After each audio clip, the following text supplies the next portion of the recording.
My name is Danny Forster, and this is the largest football stadium in America. I'm taking you inside an engineering marvel that could revolutionize the football experience. The Dallas Cowboys' new stadium. All right, let's get in this thing. For $1 billion+, fans will see something no one in the NFL will. The steepest retractable roof. Justin, you're killing me here. The tallest movable glass doors. And hanging above the 50-yard line, The world's largest HDTV. and for the first time, the weight of the entire stadium will rest on the two largest interior structural arches on the planet, giving up to 100,000 fans perfect views, and forever changing how we build our football temples. But with some of the highest ticket prices in the NFL, $150,000 a seat. is it innovative enough to lure fans away from their own HDTVs? If any team can do it, it's America's team. The Texans have a way of just making things bigger and better.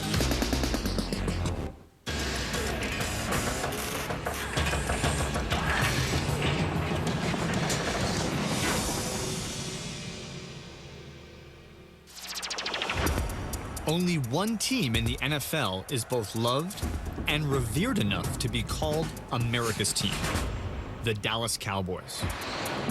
But after nearly 40 years, their famed Texas Stadium in Irving has fallen into disrepair. So the team is in desperate need of a home befitting their legend. Just 20 miles southwest in Arlington, that home is under construction.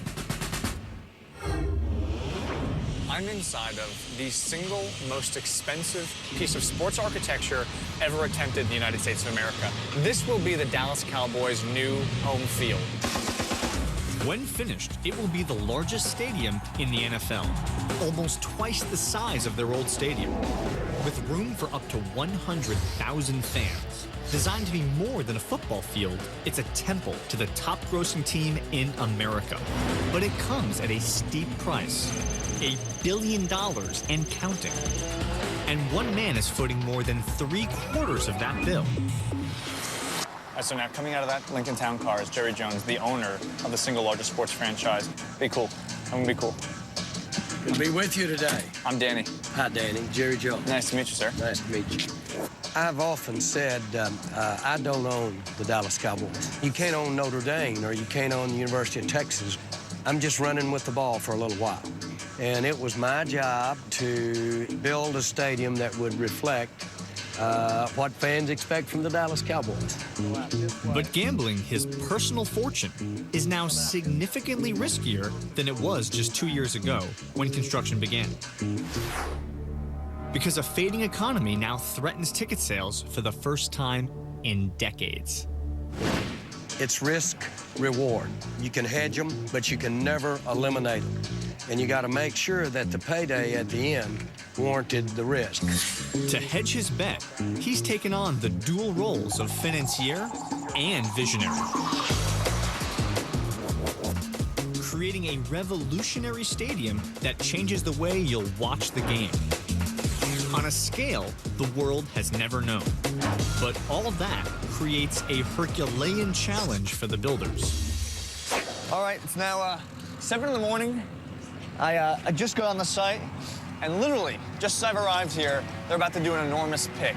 What we're dealing with here is an enormous piece of steel, a huge truss. 160,000 pounds of steel, the last of 16 trusses, straddling the stadium's most visible features. 2 enormous steel arches, 1/4 of a mile long each, more than twice the length of the St. Louis Gateway Arch, the longest single-spanning roof elements in the world. These arches hold up the entire load of the roof, including the 2 retractable roof panels, each weighing more than 2.2 million pounds. This last truss will complete the southwest panel. But because it's on the steepest part of the roof, it's the toughest to connect. And even tougher now, as 20-mile-per-hour wind speeds have already delayed the crane lift. We'll have iron workers on all sides of the truss, as well as guys fanned out in the center of it as well. It's gonna be a big lift this morning, but this is the last and final one. With this side done, the north retractable roof piece, done. Because of its massive weight and awkward dimensions, nearly 300 feet long and only 14 feet deep, a safe lift would be impossible for a standard crane. All right, Alex, explain to me what that additional counterweight is doing, because I've never seen that before on a crane. On this manowalk, they call it a maxer, and what it is just like a seesaw. If you got a fat person on one end and a skinny person on the other end. Right. Well, we've got a real fat person over here, but we've got a fatter person over there. So what's happening is the additional weight's causing this maxer to float.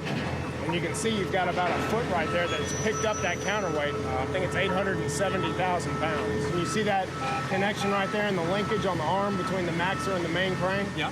Well, this is an additional length, so it's even longer than it would normally be. So in order to add more leverage, you not just put a counterweight behind the crane, but you stepped it back. And it's still floating. And it's still floating. It's one badass truss, man.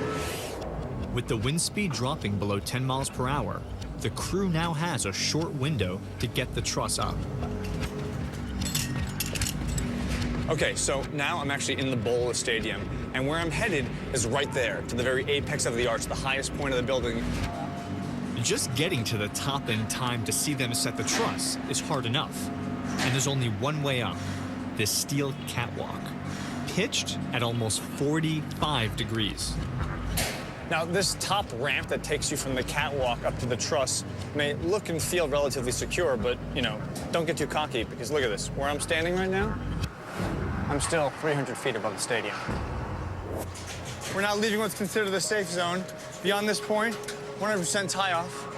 It's somewhat ironic that everything up until this point was considered safe, but that's between you and me. Twix with cookie and cookie dough.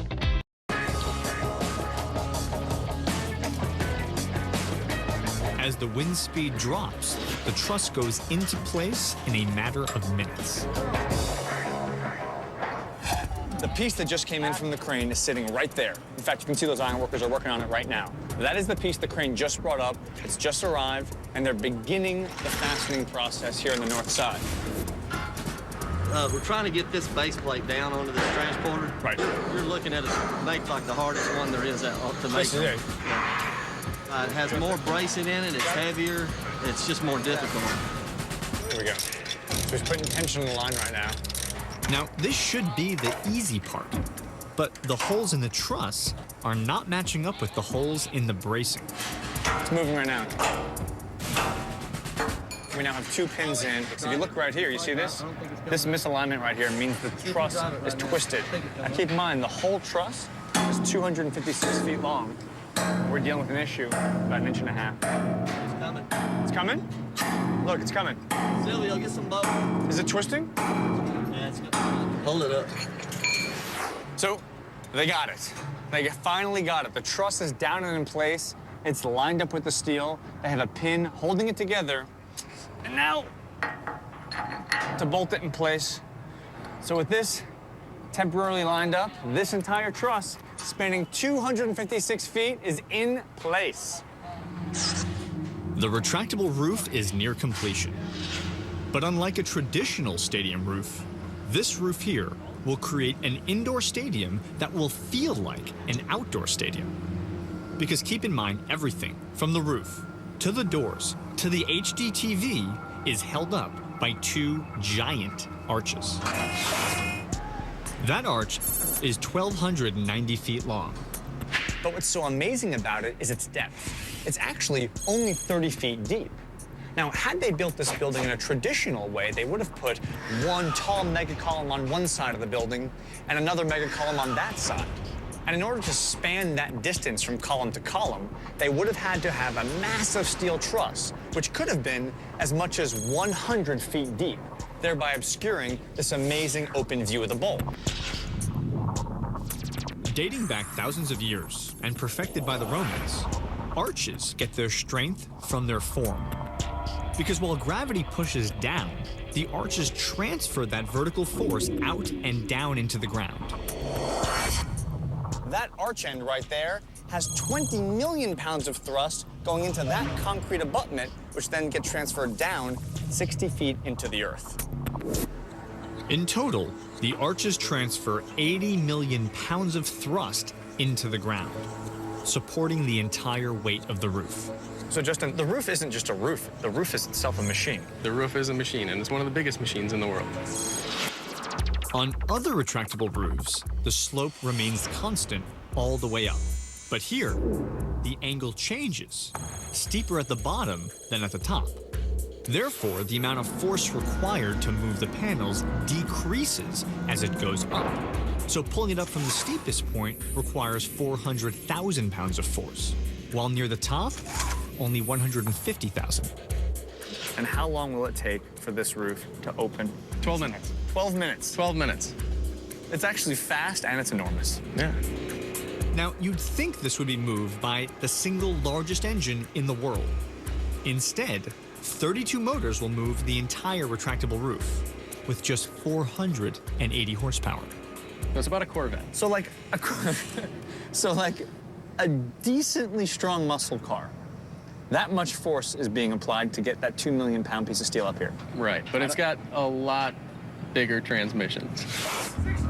While it has the strength of a sports car, it's also twice as heavy. So it takes nearly a dozen ironworkers tied onto the very steepest part of the roof to install a single tractor. All right, let's get in this thing. What's it? Each tractor is composed of 2 motors that are specifically manufactured just for this stadium. We're in position. Let's get some bolts on now. There it is. So, lefty-loosey, righty-tighty applies even with high-level iron working. Happy to know that the rules stay the same. Because, you know, in Canada, it's the other way. Is that right? No, it's not. Up next, I climb inside the largest HD television in the world. And a 3-time Super Bowl champ predicts how the new stadium is going to change football. When the Dallas Cowboys do something, the world knows.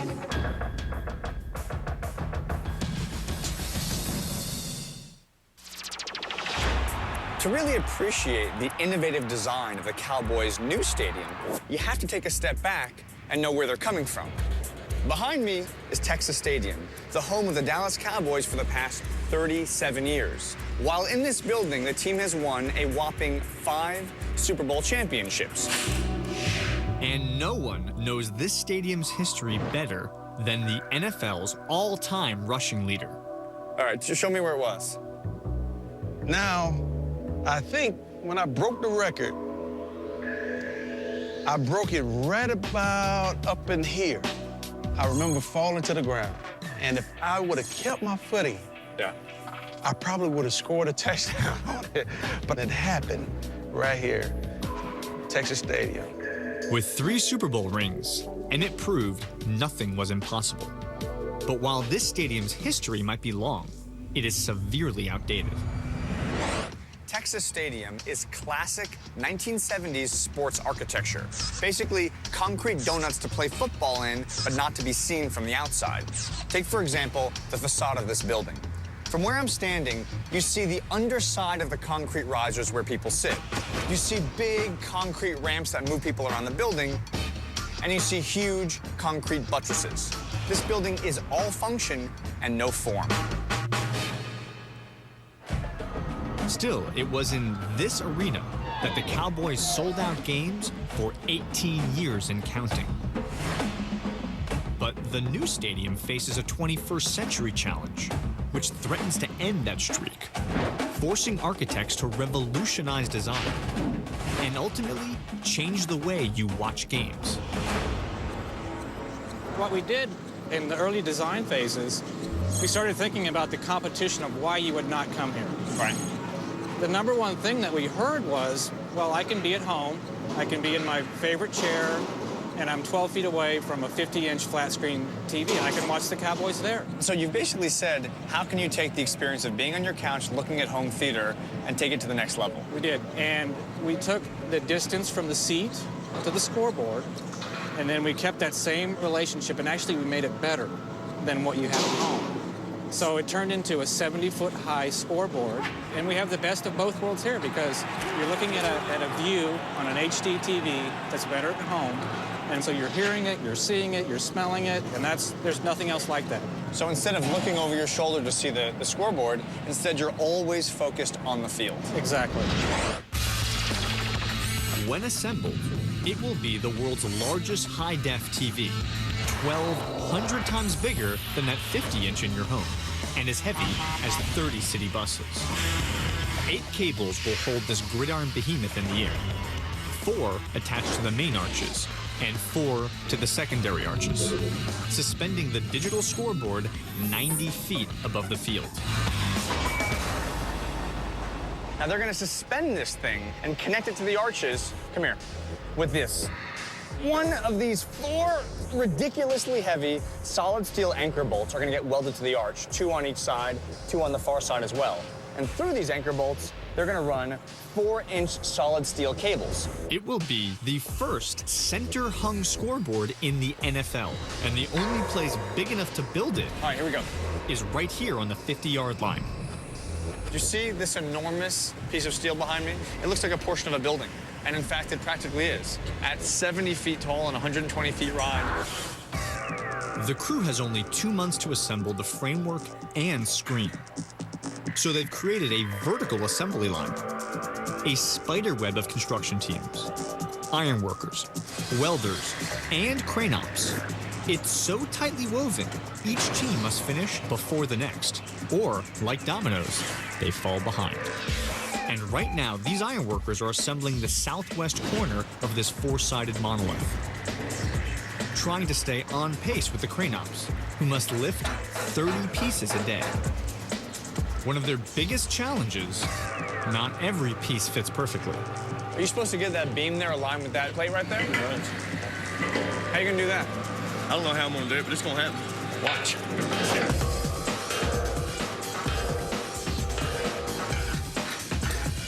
Wow. Oh, okay. Okay. Oh! Has it been like this on every piece of steel all the way you up? gotta work the iron. That's why they call us iron workers. So, Jason, give me a sense of what it's like for a day out here. Well, we try to hang as much iron as we possibly can, but in a safe way to where nobody can get hurt, but make it fun as well for the guys, you know, to where we enjoy it. Because this is our life, is hanging iron. This is what we do. Most of these guys have worked on lots of stadiums, but this job means more for these longtime Cowboys fans. Does it mean something to hang iron at the Cowboys Stadium?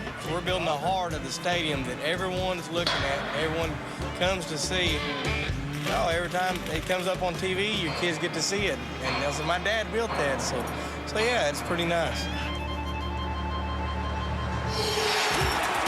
The HDTV isn't the only design element meant to draw a crowd. In fact, Jerry Jones and his family circumnavigated the globe, studying the very greatest of stadium architecture. And what they brought back transcends traditional arena design. Mr. Jones, I'm sort of taken aback by your level of specificity, from the number of pixels in your screen to the number of hand rests on your seat. Not only have I been involved in every detail in the design, there are many things in this stadium that architects had to ask me what we were talking about. His details include the exterior facade, composed of customized glass that changes color depending on the time of day. Enormous video screens mounted outside for tailgaters. Ground-level club seats, putting fans closer to the players than any other venue. And up top, one of my favorite architectural elements in the design of this project is something you will not find in most NFL stadia, and that is the clear story window that wraps the very top of the building. And what it creates is this band of light right below the roof. So as you're sitting here watching the football game with all this heavy steel above you get the feeling, the sense, that the whole roof is floating. And that little sliver of glass circling the dome will provide natural light to the interior. Coming up, it's back in the harness at 300 feet on the steepest retractable roof in the world. and a new extreme sport, a little something the guys call Let's do this. broom surfing.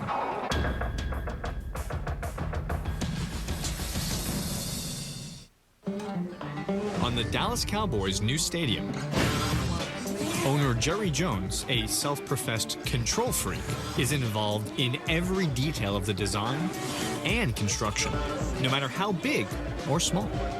How long is our construction period? Jeff, show me what you're going to do to get me downstairs, or we would go through doors inside here.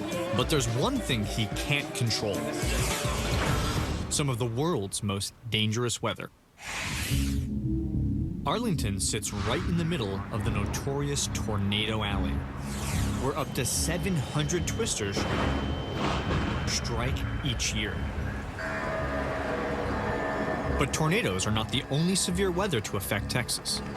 In 2008, just 200 miles south of here, Hurricane Ike blew through Houston, ripping off the roof of Reliant Stadium. those winds topped 110 miles per hour, and tornadoes around here can gust even faster. So the engineers came up with a windproof solution, which is being installed right now atop the steepest retractable roof in the world. Look at this. It's like a ski slope. Do you see the pitch of this thing? 23 degrees is a fine number, but look at these guys. You see where my feet are? Look at my feet right now. I'm standing on an ice rink right now. All the tools, look at this. They literally bolt the tools down. So as you're walking on the roof, you otherwise would fall right up. Are you okay? What are the things I have to keep in mind on this roof? Well, one thing is 100% tied off when you're up here. Yeah. Yeah, 100% tied off. You always have your double lanyard so you can cross from cable to cable. All right. So the good news is we're tied to the rope. The bad news is I'm tied up to what looks to be like a bizarre spool of yarn. To stay on schedule, this crew must install over 8,000 square feet of roofing each day. That's made even more challenging by today's winds. You cannot put a single piece of material down and just leave it. No. Everything is tied down. Right, everything. When we started this job in the spring, we had the windiest spring we've ever had in Dallas. When you look at the wind forecast, they're talking about the wind at 14 feet above ground at the airport. You get up here 250, 300 feet in the air, and you can add 10 to 15 miles an hour. It's a lot of roofing. Biggest roofing job I've ever done. And the toughest conditions, too. All right, show me how it's done. What are we doing here, fellas? Building a roof to withstand tornado winds all comes down to a 5-layer membrane only inches thick. Each layer serves a specific function: retarding fire, sound, and water vapor. And the most important layer, this thin blue vinyl barrier. This is a 10 mil plastic. It's taped down 100% on all the seams. This is just a double sticky tape. Beautiful. It equally distributes air pressure and keeps the roof from blowing off. And this is what you're actually screwing the whole sandwich down to the building with. Correct. Now, you're screwing this down because of wind? Yeah, oh yes, yeah. Because there's a kind of a funny thing is that as wind kind of careens over the building, actually makes that negative vortex and tries to pull the roof off the building. Exactly right. So you're actually trying to make sure the roof hangs on. Absolutely. To make the roof completely weatherproof, the top layer is an impermeable PVC membrane. This final step is what lets the rain hit the roof, slide on down the hill. Right into a very large gutter. Okay. How do we get back? We walk. Once this glue is down, flip over the PVC and repeat the process. The next step is to get out all the little air bubbles, because that will actually let air get underneath the roof. So they devise a method, broom surfing. They find it the best way to make sure the broom goes down every single time and gets all the air bubbles out. One team comes from the top down, does 50 feet, so 50% of the roof. They jump out, then the replacement crew jumps in. In this case, that's me. This seems safe. All right, feet here. Let's do this.